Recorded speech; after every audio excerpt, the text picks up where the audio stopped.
दीवार सदा टूटती है, मोहब्बत के मत हो पानी के आगे जमाने की दीवार सदा टूटती है, मोहब्बत के मत हो पानी के आगे जमाने की दीवार।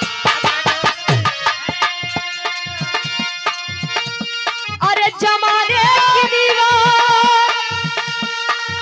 सदा टूटती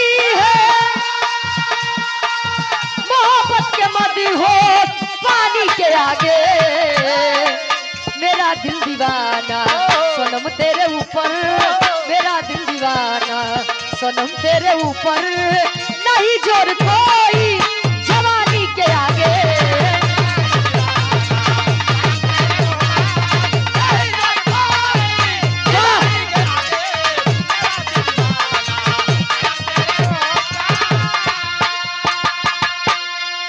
आप आदरणीय राधे श्याम यादव जी इस भाव को समझते हुए आपकी तरफ से 101 रुपए का महान आशीर्वाद गौर छू के पहली बार आशीर्वाद के चार।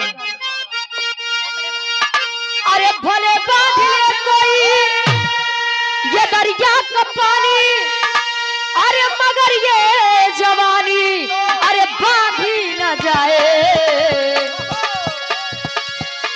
मेरा दिल दीवाना सनम तेरे ऊपर, मेरा दिल दीवाना सनम तेरे ऊपर, कोई जोर कोई